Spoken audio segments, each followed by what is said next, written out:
De Jesucristo. En aquellos días, como creciera el número de los discípulos, hubo murmuración de los griegos contra los hebreos, de que las viudas de aquellos eran desatendidas en la distribución diaria. Entonces los 12 convocaron a la multitud de los discípulos y dijeron: no es justo que nosotros dejemos la palabra de Dios para servir a las mesas. Buscad pues, hermanos, de entre vosotros a 7 varones de buen testimonio, llenos del Espíritu Santo y de sabiduría, a quienes encarguemos de este trabajo. Y nosotros persistiremos en la oración y en el ministerio de la palabra.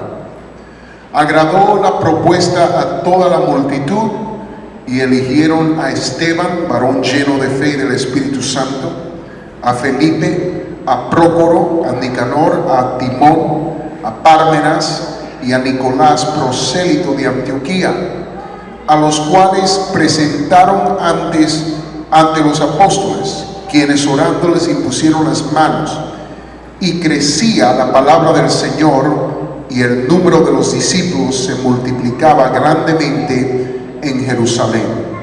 También muchos de los sacerdotes obedecían a la fe.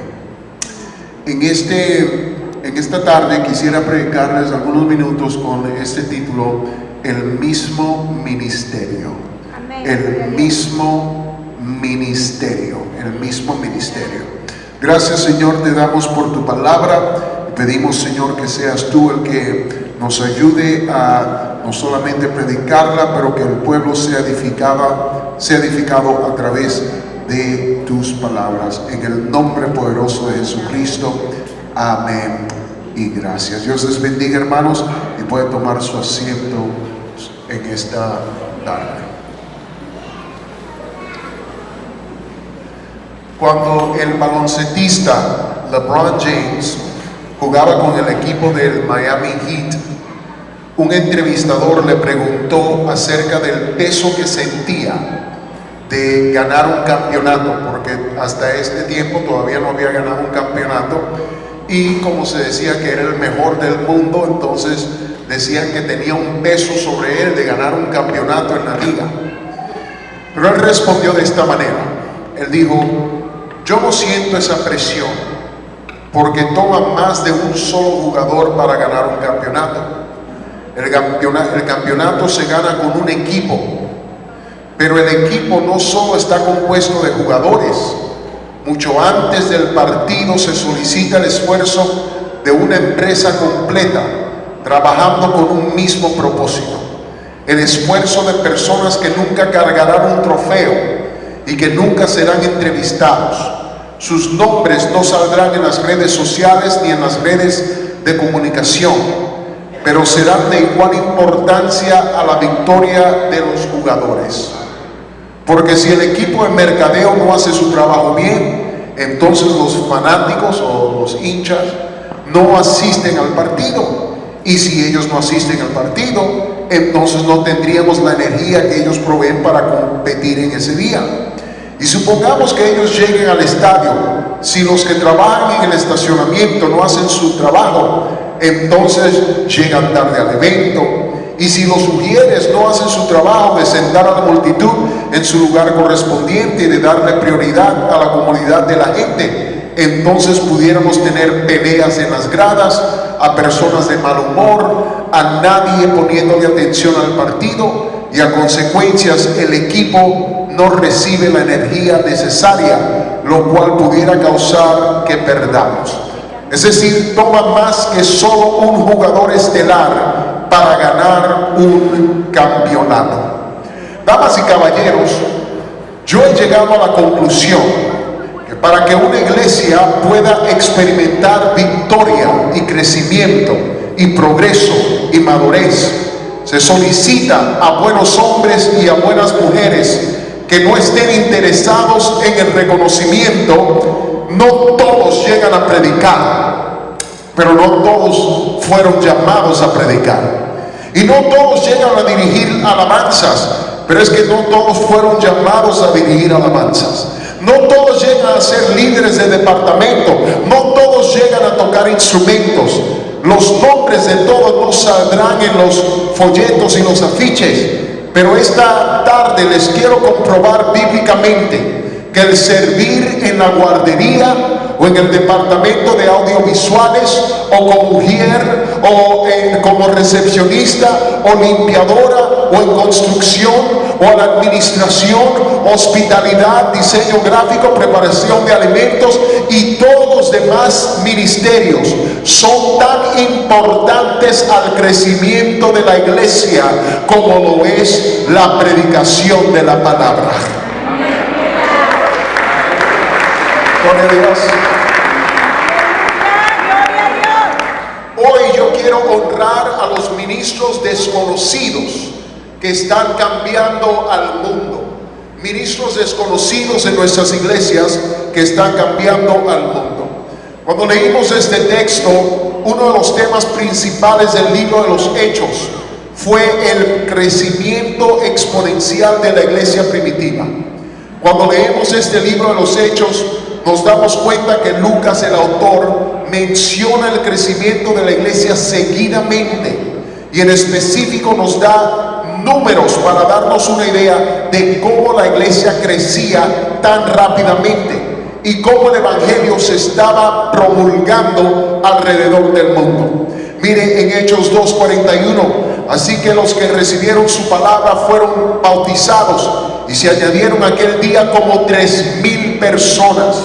En Hechos 2:47, y el Señor añadía cada día a la iglesia los que habían de ser salvos. En Hechos 4:4, muchos de los que habían oído la palabra creyeron y el número de los varones era como 5,000. En Hechos 5:14, y los que creían en el Señor aumentaban más, gran número, así de hombres como mujeres.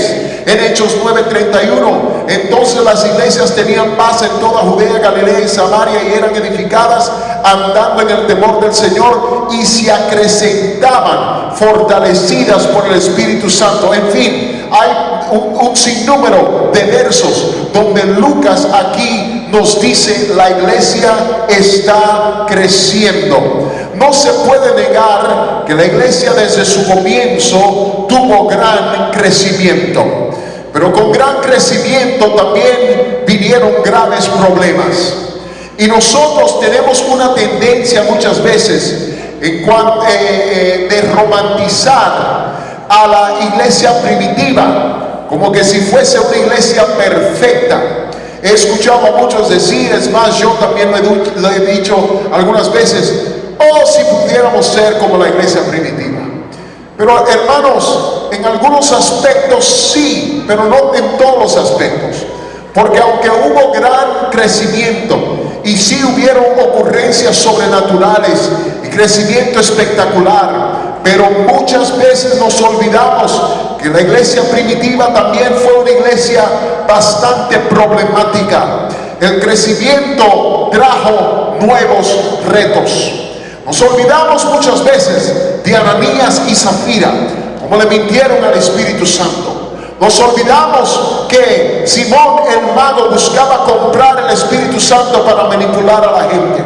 Nos olvidamos que Juan Marcos desertó su viaje misionero, causando gran fricción entre dos de los misioneros más grandes que el mundo haya visto, Pablo y Bernabé. Nos olvidamos que los cristianos en Éfeso estaban escondiendo la magia negra.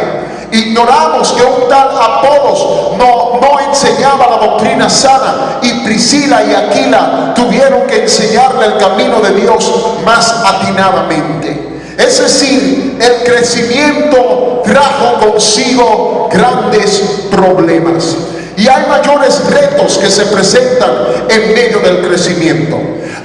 He escuchado a muchas iglesias orar por crecimiento y debemos orar por crecimiento, pero tengo también que serles sincero, no toda iglesia está lista para el crecimiento. Hay iglesias con falta de disciplina, falta de madurez, falta de organización, de liderazgo, de infraestructura, entrenamiento y sabiduría necesaria para el crecimiento. Estuve leyendo los otros días que para alcanzar cómodamente una congregación de 400 miembros se necesita por lo menos a 100 servidores laicos voluntarios. 100 servidores laicos voluntarios. Sí, podemos orar por crecimiento, pero si la iglesia no está dispuesta a trabajar y a servir, entonces el Señor no puede dar crecimiento a la iglesia. Donde se solicita el crecimiento, también debe solicitarse el servicio y el trabajo y el sacrificio. Gloria al nombre del Señor Jesús. Con el crecimiento vienen nuevos dolores de cabeza, nuevos conflictos, nuevas personalidades con las que hay que lidiar. Cuidado con lo que oras, porque Dios no puede confiar el crecimiento del reino de Dios a iglesias desorganizadas y perezosas, ineptas y que están estancadas. El crecimiento produce victoria y miseria concurrentemente. Entre más el Señor añade, más consejería se necesita. Entre más crecimiento, menos tiempo hay para la familia. El crecimiento causa lágrimas de gozo y lágrimas de quebranto. El crecimiento te mantendrá despierto en las noches, implorándole al Señor por ayuda. Claro que tenemos que orar por crecimiento, pero también tenemos que tener en cuenta que con cada nueva altura hay nuevas diabluras. Y tenemos que tener diligencia en el evangelismo, pero no te desesperes si no hay crecimiento. El crecimiento solo lo da Dios. La Biblia dice que a su tiempo segaremos si no desmayamos. A su tiempo. Y solo Dios sabe cuándo una iglesia está lista para crecer exponencialmente. Lucas, hermanos, no solo estaba interesado en demostrar cómo la iglesia crecía, ni cómo la iglesia sufría a causa de ese crecimiento, pero también le interesaba a él enseñarnos cómo la iglesia, con la ayuda del Espíritu Santo, lidiaba con esos problemas. Y en este texto particular vemos estos tres elementos: el crecimiento de la iglesia, el conflicto de la iglesia y la corrección de la iglesia. En nuestro texto lo primero que notamos es el crecimiento. Allí usted va a ver, Lucas empieza el texto diciendo: en aquellos días, como creciera el número de los discípulos, como creciera el número de los discípulos. Es lo primero que notamos en esta porción. Hubo crecimiento en la iglesia. Pero lo segundo que notamos es que con el crecimiento también viene el conflicto. Entre creciera el número de los discípulos, como creciera el número de los discípulos, hubo murmuración de los griegos contra los hebreos, de que las viudas y aquellos eran desatendidas en la distribución diaria. Hermanos, los griegos eran judíos que habían sido dispersados a otras naciones, cuya costumbres y lenguaje se asimilaba más a los griegos. Estos judíos habían regresado a Palestina, pero no entendían el idioma hebreo, porque habían crecido y se habían criado fuera de Palestina. Y ahora los hebreos eran esos judíos que habían vivido toda su vida en Israel, y su idioma era lo más probable arameo. Las viudas de las cuales habla aquí esta porción, dice, era una costumbre practicada en las sinagogas, que parece que la continuaron las iglesias, y era que había un fondo general apropiado para las necesidades básicas de los menesterosos, pobres, desamparados, y específicamente para las viudas. ¿Y qué sucede? Hay una tensión. La tensión se encuentra culturalmente en estos dos grupos. Los griegos se quejaban porque nadie cuidaba de sus viudas, y solo las viudas de los hebreos eran atendidas, y le trajeron esta queja a los apóstoles.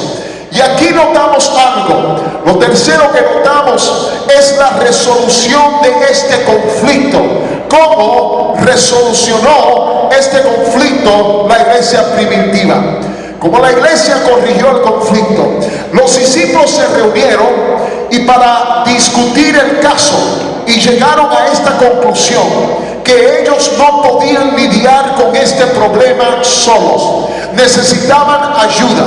Se dieron cuenta que su llamamiento primordial era la administración de la palabra, y entonces los 12 convocaron a la multitud de los discípulos y dijeron: no es justo que nosotros dejemos la palabra de Dios para servir a las mesas.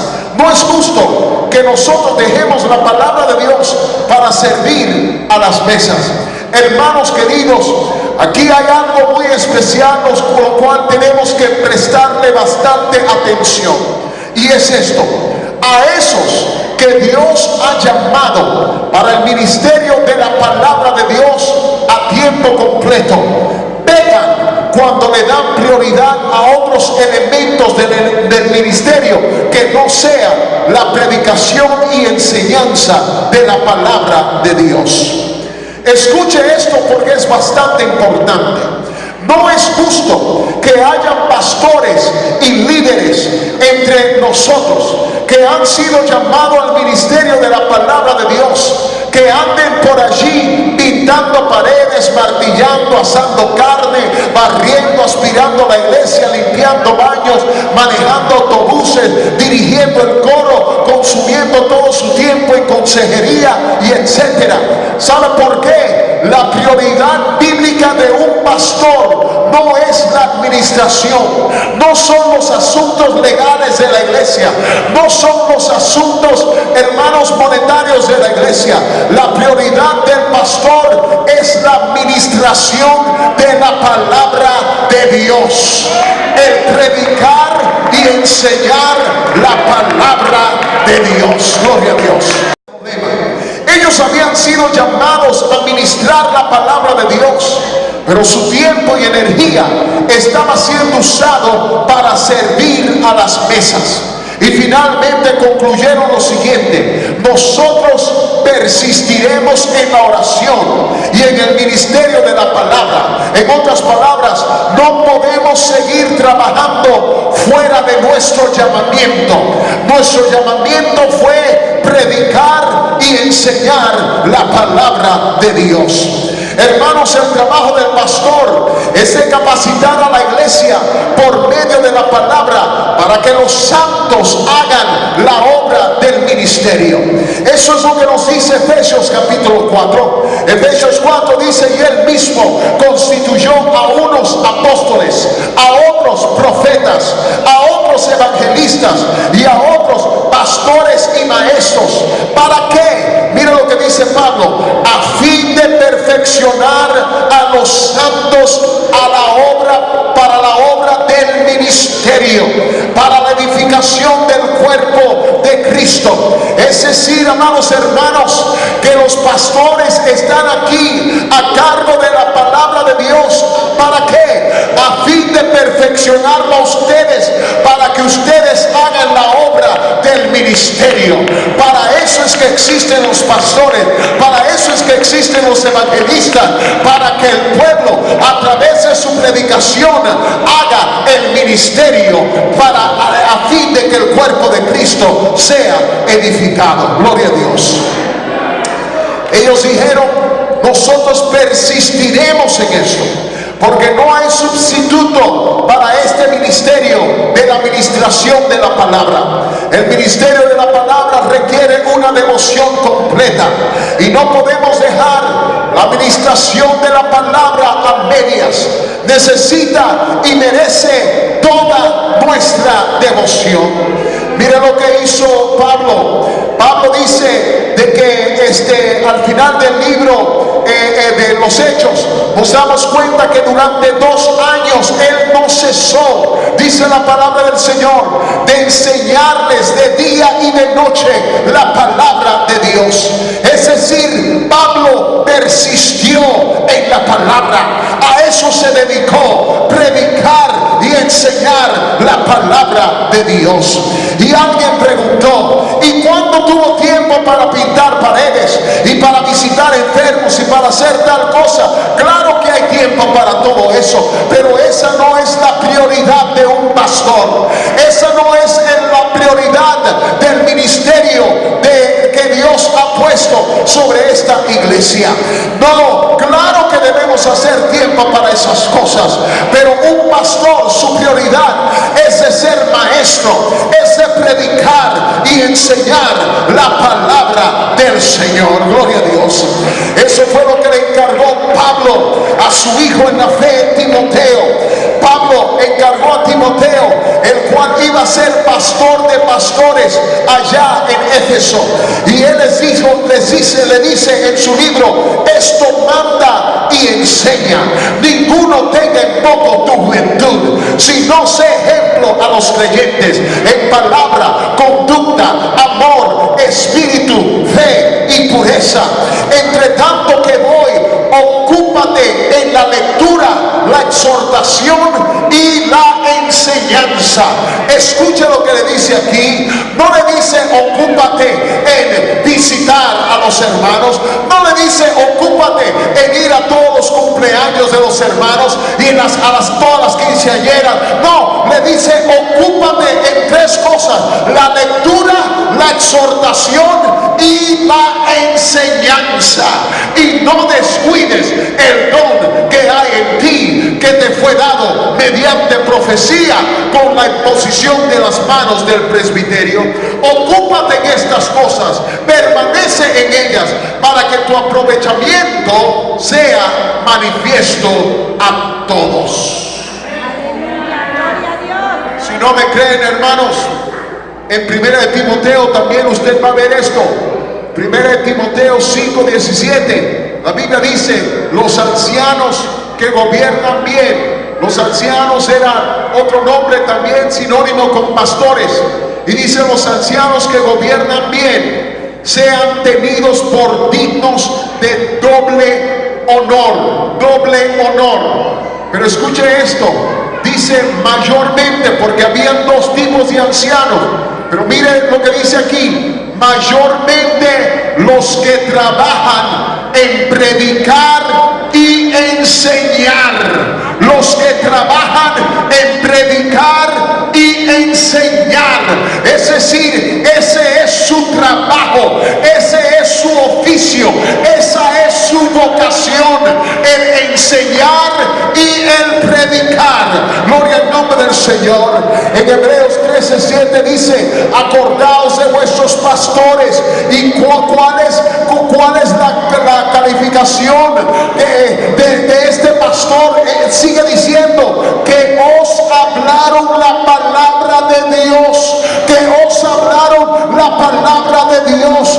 En 2 de Timoteo 2:15 dice: procura con diligencia, Timoteo, presentarte a Dios aprobado, como obrero que no tiene de qué avergonzarse, que use bien la palabra de verdad. Es decir, Timoteo, cuando tú te presentes a Dios, la manera que vas a estar aprobado, ser aprobado por Él, es si trazas la palabra de verdad, si la trazas bien. Si no, entonces el Señor no aprobará de tu ministerio. ¿Por qué? Porque esta es tu prioridad, este es tu ministerio, esto es lo primero que yo quiero que hagas. Para esto fue llamado el pastorado. Gloria al nombre del Señor. Hay otra cosa muy importante aquí que yo quiero que noten. Los apóstoles dijeron: buscad pues, hermanos, de entre vosotros a 7 varones de buen testimonio. Escuchen esto: llenos del Espíritu Santo y de sabiduría, a quienes encarguemos de este trabajo. Llenos del Espíritu Santo y de sabiduría, a quienes encarguemos de este trabajo. Hermanos, déjeme decirle algo. Yo no sé de usted, pero esto es algo que yo siempre he tenido en mente. Esos que Dios llama a cualquier tipo de ministerio en la iglesia, procure estar lleno del Espíritu Santo. El Espíritu Santo es de vasta importancia en la iglesia y cómo se manifiesta en los dones que se reparten a la iglesia para la edificación del cuerpo de Cristo. Procure que el Espíritu Santo lo guíe, que el Espíritu Santo lo llene, que el Espíritu Santo hable por medio de usted, que el Espíritu Santo sea el que le dé la sabiduría para usted hacer lo que debe de hacer. Yo sé que algunas veces llegamos, ¿sabe?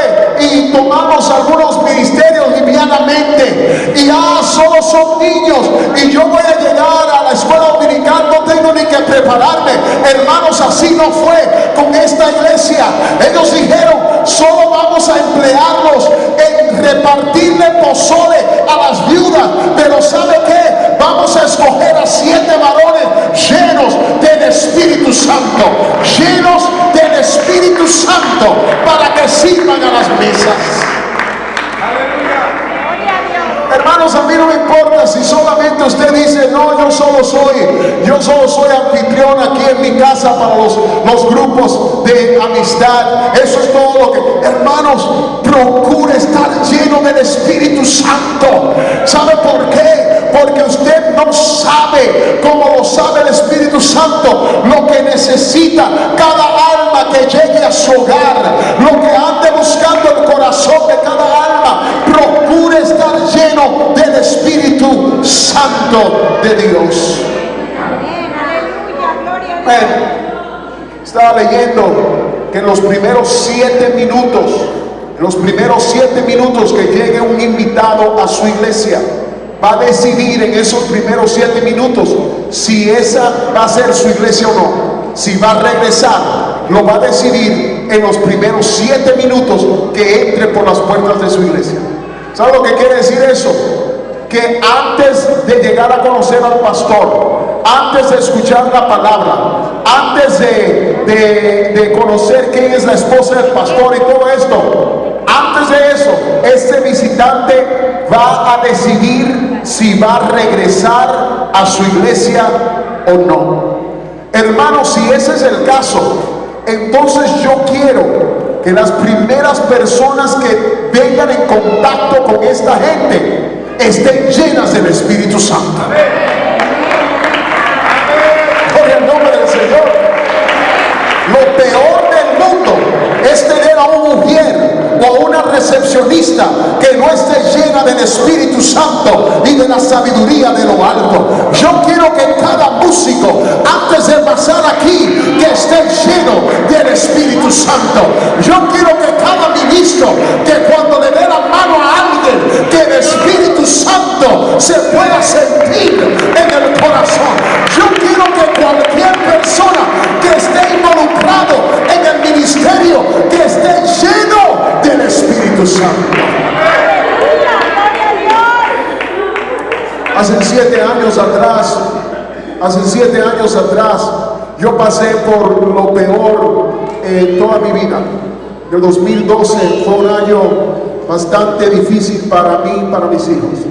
2012, mayo 6 del 2012, fue cuando mi esposa, mi preciosa esposa de 11 años, decidió que ella no quería seguir el ministerio ni quería seguir con nuestra familia y abandonó el hogar. Yo rogué de rodillas, rogué en la sala de mi hogar, por favor no hagas esto, por favor no hagas esto, pero abandonó el hogar. Hasta el día de hoy ha estado fuera y se fue con otra persona que ella pensó que iba a ser su vida más fácil y lo que ella buscaba en la vida. Mis hijos y yo nos quedamos solos y de repente yo llegué a ser un padre soltero de tiempo completo. En el instituto bíblico nunca se me enseñó a ser un padre soltero de tiempo completo y yo no sabía qué hacer. Nunca me olvido la depresión que entró a mi alma, a mi espíritu, casi por un año, porque no podía decirle a nadie. Yo todavía tenía la esperanza de que ella regresaría, y así que yo no le decía a nadie lo que estaba pasando en mi hogar. Y me acuerdo que estaba en una depresión. Mi hijo entró una vez, tenía alrededor de 8 años, y él entró a mi cuarto uno de los primeros días que esto sucedió. me acuerdo que él entró y yo no sabía qué hacer. Hermano, le estoy diciendo, yo no sabía cocinar, no sabía nada.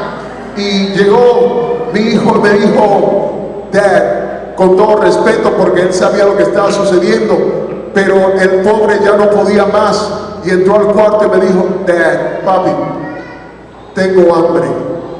Y yo nunca me olvido yo mirarlo, y yo lo miré como, ¿tú comes? ¡Wow! ¿Y qué puedo hacer? Yo no sabía qué hacer. En esas primeras semanas me acuerdo que lo único que sabíamos comer era pizza. Papi, ¿qué vamos a comer hoy? Pizza. Próximo día, ¿qué vamos a comer hoy? Pizza de pollo. ¿Qué vamos a comer hoy? Pizza de no sé qué. Y saben, y eso era lo único que comíamos. Pizza, pizza, pizza, pizza. Yo estaba teniendo un trabajo, para mí era un trabajo bastante difícil.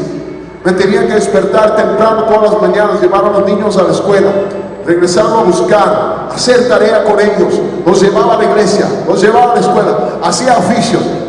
Yo era ahora padre y madre y no sabía qué hacer, y estaba en una depresión crónica. Nunca me olvido, era creo que un martes en la mañana, y estaba leyendo la Biblia devocionalmente en la mañana, cuando leí una escritura en Éxodos 31 del 1 al 5, el cual cambiaría mi vida. Cuando leí esta escritura, quizás cuando yo se la lea a usted no va a ser algo tan impactante, pero para mí cambió mi vida. Esta fue la escritura que yo leí. Habló Jehová a Moisés diciendo, mira, yo he llamado por nombre a Besaleel, hijo de Uri, hijo de Ur, de la tribu de Judá, y lo he llenado del Espíritu de Dios, en sabiduría y en inteligencia, en ciencia y en toda arte, para inventar diseños, para trabajar en oro, en plata y en bronce, y en artificio de piedras, para engastarlas, y en artificio de madera, para trabajar en toda clase de labor. Hermanos, déjenme decirle algo. Cuando yo leí esta escritura, algo dentro de mí se conmovió. Y yo me acuerdo que yo empecé a llorar, a llorar, a llorar. Y yo tomé y empecé a escribir una nota en la margen de mi Biblia. Y esta fue la nota que yo escribí en el año 2012. La voy a compartir con ustedes. La nota que escribí fue esta: el Espíritu Santo nos apodera aún para cumplir con las actividades más comunes. El Espíritu vino sobre Besaleel para inventar diseños, para trabajar en oro, en plata y en bronce, en artificios de piedras y de madera. Dije, Señor, apodérame en esta temporada de mi vida para aprender a cocinar, a lavar, a organizar y a disciplinar y darle afección paternal a mis hijos en su crianza. ¿Qué pasó en mi vida? Pero de repente yo me levanté de esa cama donde yo estaba leyendo. Me acuerdo que me levanté de esa cama y algo sucedió en mi vida. El Espíritu Santo me ungió para ser padre soltero. Y yo creo que si usted no lo cree está bien, pero yo le pedí al Señor y le dije, Señor, si yo voy a hacer esto, yo voy a necesitar que el Espíritu Santo ponga una unción sobre mí. Y déjeme decirle, hasta el día de hoy, que todavía lo soy, hasta el día de hoy hay gente que me ve y dice, oh, qué lástima, oh, que hermanos, no tengan lástima. La unción de Dios ha venido sobre mi vida y hasta el día de hoy, con todo gozo, con toda alegría, le puedo decir que el Señor me ha ayudado hasta ahora y estamos teniendo gran éxito. ¿Por qué? Porque el Espíritu Santo me ha apoderado para esta función.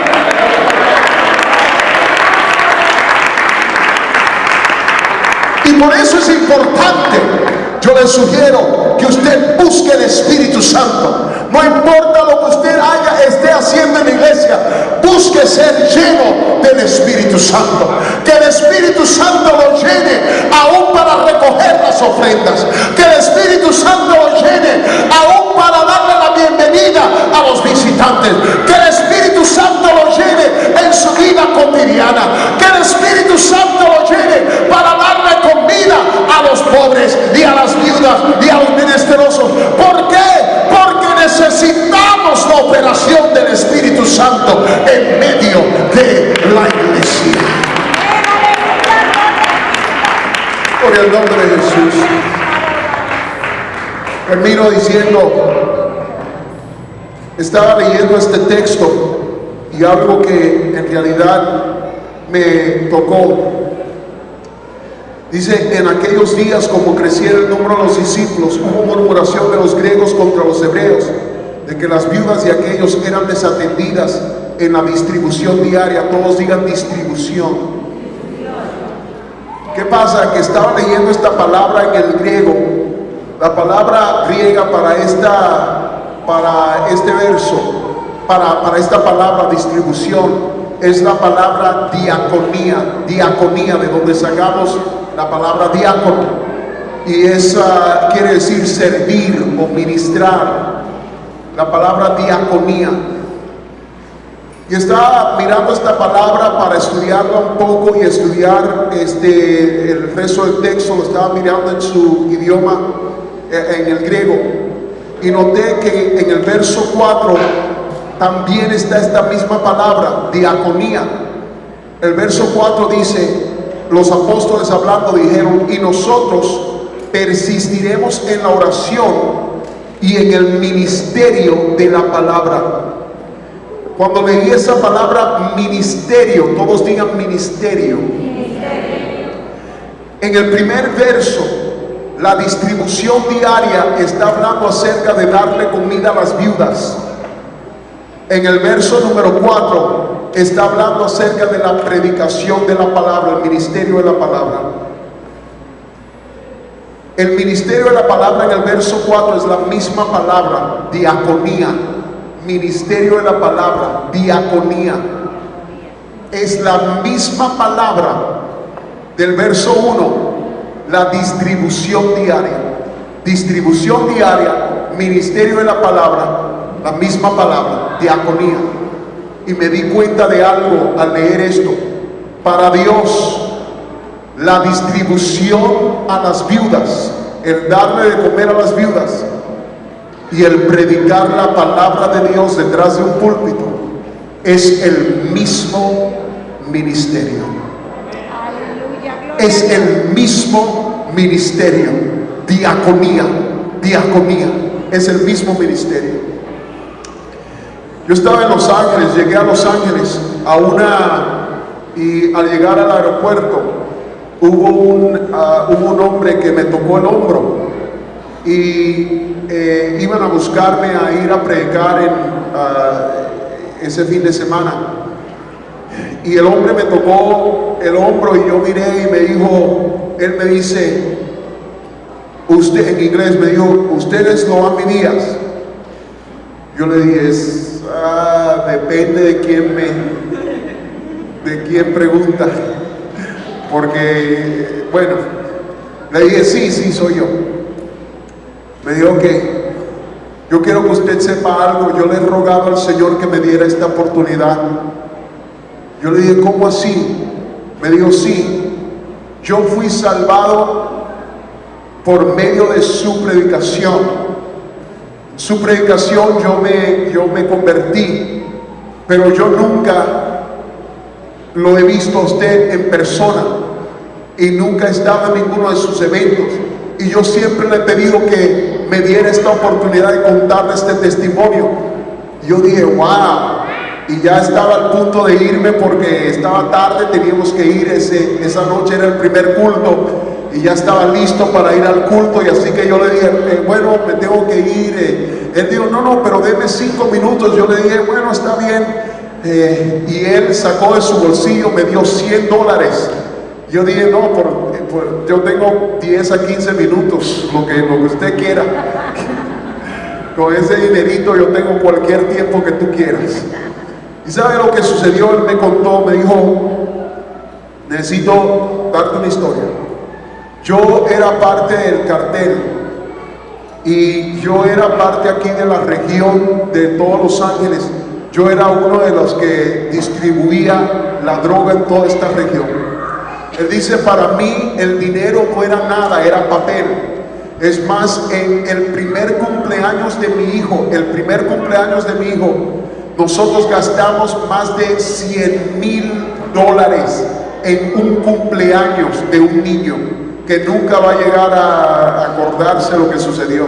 $100,000, porque para nosotros el dinero era simplemente papel, así de tanto dinero teníamos.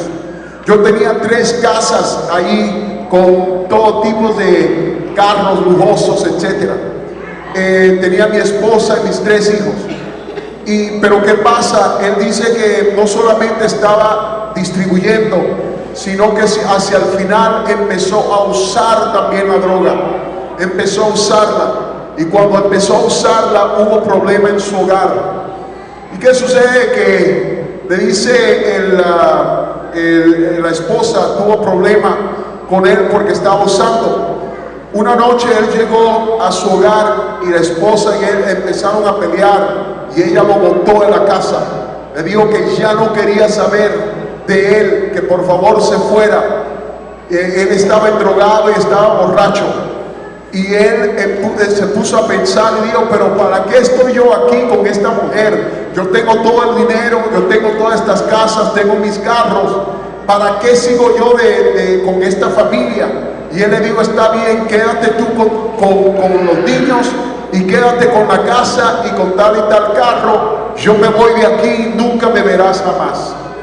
Y sabe, él agarró su dinero, agarró su carro y él dijo que necesitaba algunos días como para recuperar sus fuerzas y todo esto. Y salió de camino hacia San Francisco, California.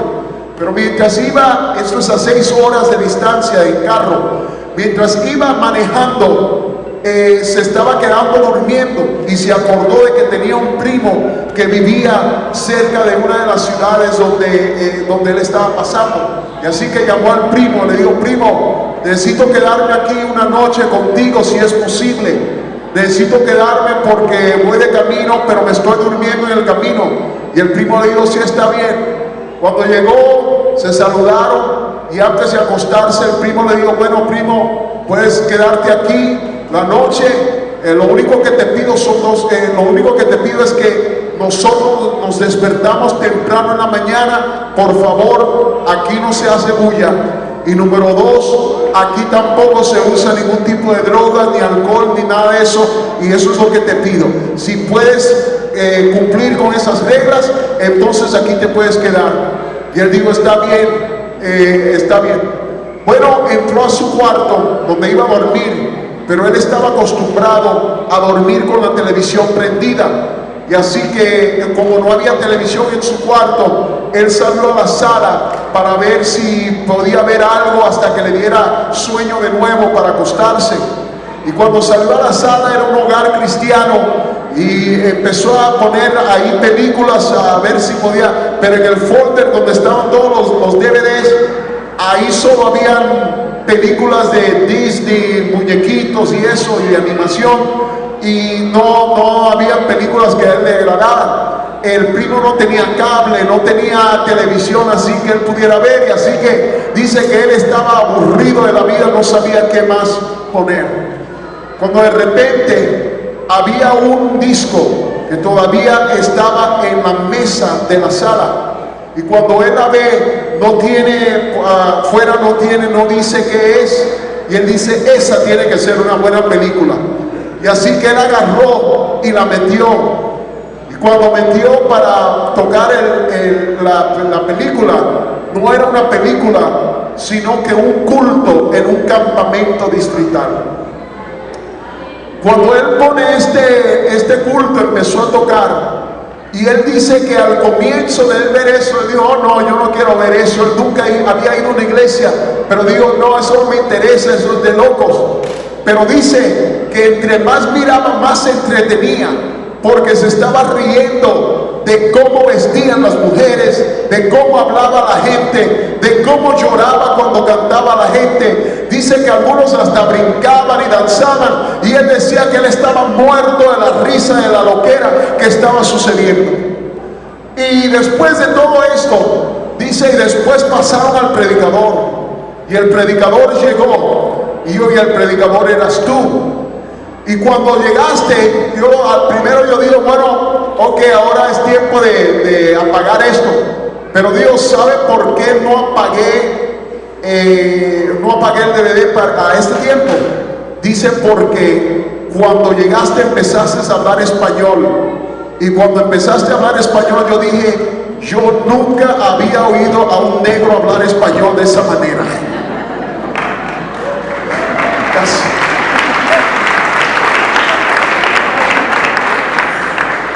Yo no sé si es la droga o qué es, pero cómo es que ese hombre sabe hablar más español que yo. Y así que empezó a mirar, lo intrigó esto, pero dice que se quedó tan intrigado escuchándome a mí hablar. Dice, pero en eso escuchó lo que estaba diciendo, y mientras escuchaba lo que estaba diciendo yo, dice que empezó algo a suceder en su vida y en su corazón, y él no sabía qué hacer, y lo único que él sabía hacer era llorar, y empezó a llorar y empezó a gritar en la sala. Él no podía parar lo que estaba sucediendo en su vida, y empezó a gritar y a gritar. Gritó tanto hasta el punto que salió el primo del cuarto. Y cuando salió el primo del cuarto, le dijo, primo, te dije por favor, no hagas bulla, yo tengo a mis niñas que tienen que ir a la escuela en la mañana. Y él dijo, yo ni le pude contestar, solo le apunté a la televisión. Y cuando el primo miró la televisión y vio lo que estaba sucediendo, se dio cuenta y dijo, oh primo, yo sé lo que está sucediendo, levanta tus manos, yo quiero orar contigo ahora. Y el primo levantó sus manos ahí donde estaba, y dice, ahí en la sala del primo, el Señor lo llenó del Espíritu Santo, hablando en otras lenguas como el Espíritu le daba que hable. Allí en la sala del primo, gloria al nombre del Señor. Bueno, él después de esta experiencia agarró y se metió al carro y regresó 3 horas de camino a Los Ángeles, de donde había llegado, y fue a la casa de nuevo. Despertó a la esposa, y la esposa, cuando se despertó, le dijo, yo no te quiero ver jamás, y empezó a pelear. Y él dijo, no. Él dijo, no es así, hijo, escucha, mi vida acaba de cambiar. Algo sucedió conmigo y no sé explicarlo, pero ya yo no soy el mismo. Y ella le dijo, ¿cómo que tú no eres el mismo? Y ella le dijo, tú sí eres el mismo, tú eres esto. Él le dijo, no, te lo prometo, yo no soy el mismo, no soy igual, más nunca regreso a esto. Y le dijo, ¿sabes qué? Me voy a ir, pero me voy si me haces una promesa. Y la promesa que quiero que me hagas es esta, que el domingo temprano en la mañana, a las 7 de la mañana, te vengo a buscar a ti y a los niños, y nos vamos a ir a la iglesia de mi primo, a 3 horas de distancia. Y ella no le contestó, y él salió de la casa y se fue a una de sus otras casas, y allí duró días, dice, temblando y sudando, porque no tenía droga, no usó droga, y así que estaba temblando y sudando, pero allí duró. Y dice, el domingo en la mañana se despertó temprano, se alistó, y él no sabía si su esposa la iba a esperar o no, y si tenía los niños listos o no, pero él salió pidiéndole al Señor que por favor que estuvieran listos. Y cuando llegó a la casa a las 7 y abrió el garaje, dice, allí estaba su esposa lista, y los 3 niños estaban listos para ir a la iglesia. Gloria a Dios.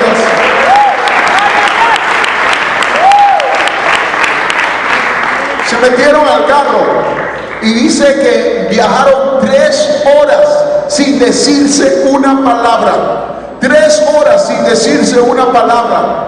Ellos llegaron a la iglesia y ellos nunca habían ido a una iglesia, ni sabían cómo comportarse, qué hacer, nada. El primo los vio, los trajo, pero ellos se querían sentarse atrás y allí estaban sentados atrás.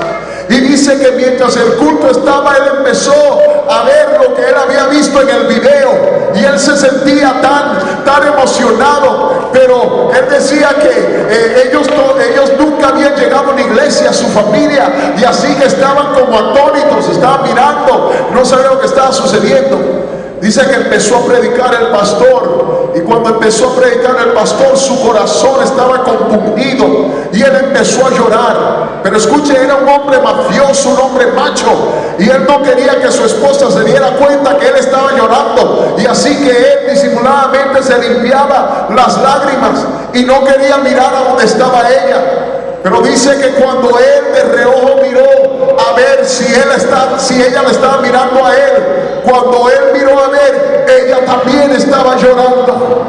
Y cuando él se dio cuenta que ella estaba llorando, él dice: yo me llené de un coraje como nunca, y yo le agarré la mano, y yo no le había agarrado la mano en tanto tiempo, pero le agarré la mano y empezamos a llorar juntos.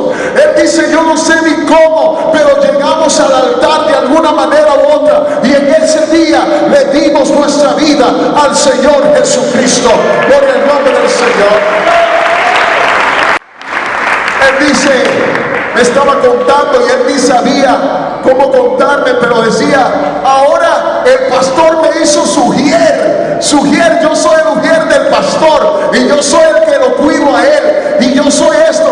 Nos mudamos a donde está mi primo y allí vivimos y estamos en la iglesia, y mi esposa está en la escuela dominical y todos nosotros cantamos en el coro, y él estaba tan emocionado por su vida nueva y me estaba contando todo esto, y fue algo poderoso para mí.